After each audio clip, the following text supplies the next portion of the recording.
Salut, c'est Hugo, j'espère que vous allez bien. Aujourd'hui, on va faire un point sur le coronavirus, mais cette fois-ci, on va évoquer un maximum de rumeurs qui circulent à ce sujet, l'idée étant de démêler le vrai du faux à chaque fois. Le but, c'est pas d'être alarmiste ou de vous inquiéter, mais vraiment de vous donner des infos factuelles et vérifiées pour que vous puissiez être informé au mieux. A noter que c'est un sujet qui évolue beaucoup au fil des jours, donc vous le savez, on verra l'évolution de la situation sur Instagram avec nos résumés quotidiens de l'actualité. Alors déjà, comment ça se transmet? Le coronavirus ou Covid-19 se transmet lors de contacts étroits dans un espace confiné à moins d'1 mètre et ou pendant plus de 15 minutes. Un espace confiné, ça peut être par exemple un bureau, les transports en commun ou encore une salle de classe. Ensuite, il y a en gros deux modes de transmission. Premier mode, par l'air, c'est-à-dire lorsqu'on tousse ou qu'on éternue et qu'on crache des postillons. Deuxième façon, par contact physique, donc lors d'une poignée de main, une bise ou quand vous touchez la barre de métro ou une poignée de porte par exemple. En effet, des postillons peuvent avoir été déposés sur ces espaces. Une rumeur qui circule beaucoup affirme que c'est exactement la même chose que la grippe. Alors oui, au niveau des symptômes, la grippe et le Covid-19 sont très similaires. On a de la fièvre, des courbatures, des frissons, des maux de tête et éventuellement de la toux, une fatigue intense, des diarrhées et pour les cas les plus sévères, des difficultés respiratoires. Du coup, c'est pas complètement illogique de comparer les deux. Mais attention, il faut aussi s'intéresser au taux de létalité, c'est-à-dire la proportion de décès liés à une maladie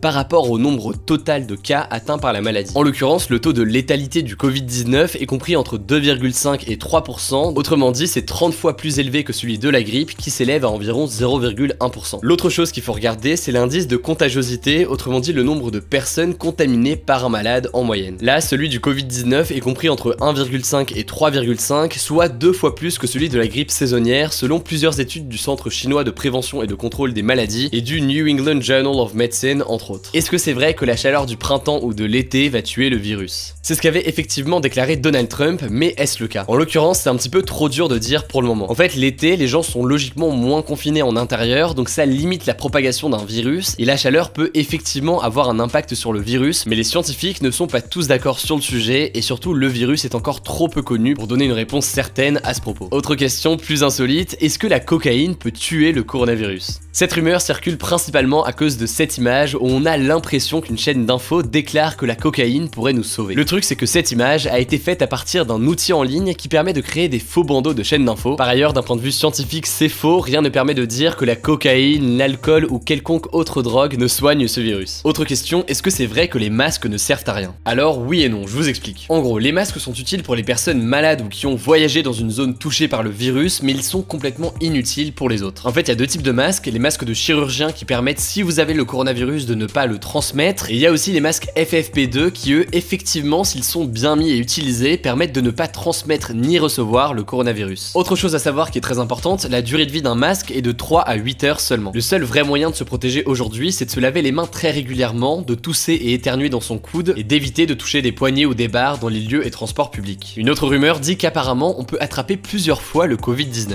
Et bien oui, en l'occurrence, on a recensé plusieurs cas de réinjection de Covid-19 au Japon et en Chine. Concrètement, ça veut dire que plusieurs patients ont été testés positifs au coronavirus, donc à ce moment-là, ils l'avaient, puis ils ont été testés négatifs, et puis ils ont encore été testés positifs. La principale explication qui circule, c'est que le virus reste dormant, c'est-à-dire que les patients infectés guéris ont conservé des doses infimes du virus qui ne se détectent pas toujours. La qualité des tests est aussi pointée du doigt. A priori, par contre, les personnes qui ont été testées une seconde fois positivement au coronavirus après avoir été soignées n'ont pas transmis le virus à d'autres personnes. Cela dit, tout ça est à prendre avec beaucoup de précautions pour le moment, puisque le Covid-19 et ses conséquences potentielles sont encore très mal connues. Autre rumeur, est-ce que les enfants, et les jeunes d'ailleurs plus largement, sont épargnés du coronavirus? J'ai vu pas mal de rumeurs circuler à ce sujet, alors oui c'est vrai, les enfants et les jeunes sont moins touchés que les adultes, puisque seulement 2% des personnes contaminées ont moins de 19 ans. Au niveau du taux de létalité, c'est la même chose, c'est principalement les personnes âgées qui en meurent. Alors comment ça se fait? On n'est pas sûr encore, mais c'est probablement dû au fait que les défenses immunitaires des jeunes sont meilleures face à ce virus, et que le Covid-19 s'attaque surtout aux adultes, comme c'est le cas aussi de la rougeole par exemple. Autre rumeur, est-ce que c'est vrai que toutes les écoles vont fermer? Alors oui, il y a des écoles fermées, mais ce sont des écoles qui se situent dans des zones à risque, c'est-à-dire des zones où l'on recense de nombreux cas de contamination. Concrètement, c'est notamment l'Oise, le Morbihan et la Haute-Savoie. Là-bas, les écoles sont fermées pendant au moins 14 jours. Pour l'instant, les autres écoles en France restent ouvertes, mais le gouvernement prévoit éventuellement des alternatives, comme des cours à distance qui seront disponibles directement sur internet. A noter qu'en Italie, où il y a plus de cas de coronavirus qu'en France, eh bien c'est toutes les écoles et universités qui ont été fermées pendant 14 jours. Autre question, est-ce qu'on a moins de chances de l'attraper en évitant les restaurants asiatiques? La réponse est simple, non, vous n'attraperez pas plus le Covid-19 si vous vous rendez dans un restaurant asiatique, tout simplement simplement parce que le virus ne se transmet pas par la nourriture aujourd'hui. Et puis au-delà de ça, le virus ne circule plus uniquement en Chine et cette discrimination a un impact important sur les restaurants asiatiques qui souffrent parfois de cette baisse de fréquentation liée à des idées reçues. Autre rumeur, les animaux peuvent-ils le contracter? Alors un chien a été testé positif au Covid-19 à Hong Kong, mais il n'y a aucune preuve qu'il l'ait attrapé par l'homme, même si son maître était contaminé. Pour l'instant, c'est le seul cas sur un animal que l'on connaît dans le monde et ce chien ne l'a pas transmis à un homme ensuite. Autre question, est-ce qu'il existe un vaccin contre le Covid-19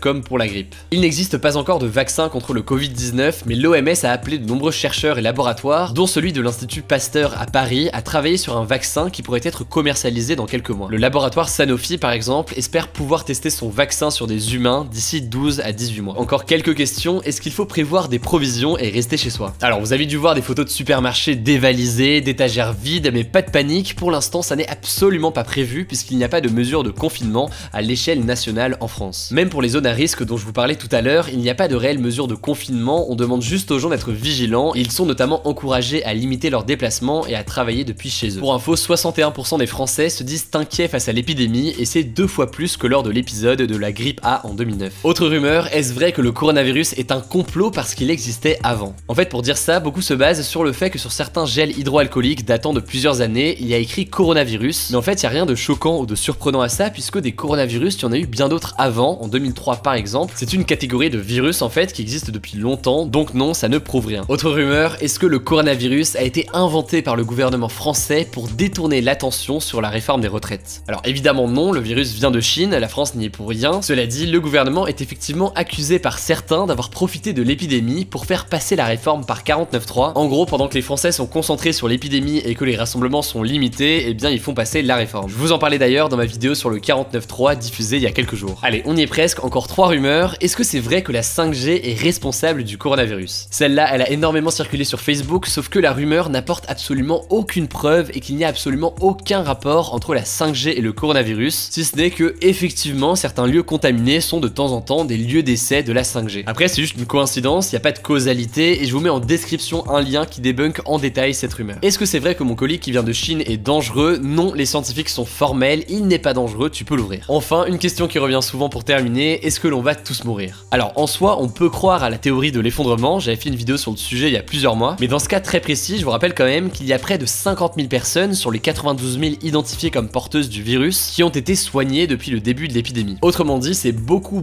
plus que le nombre de morts, et au-delà de ça, les personnes qui en sont mortes avaient pour la plupart soit des défenses immunitaires très faibles, soit d'autres maladies ou conditions qui ont été amplifiées par le Covid-19. En tout cas, vous le savez, on va suivre le sujet sur Instagram avec les résumés rapides et faciles de l'actualité qu'on poste chaque soir à 18h. Si jamais vous n'êtes pas encore abonné, le nom du compte c'est Hugo Décrypte, et puis sur cette chaîne YouTube, vous le savez, dimanche dans les actus de la semaine, on fera un nouveau point. Écoutez, je crois que j'ai tout dit, je vous souhaite bon courage et on se dit à très vite.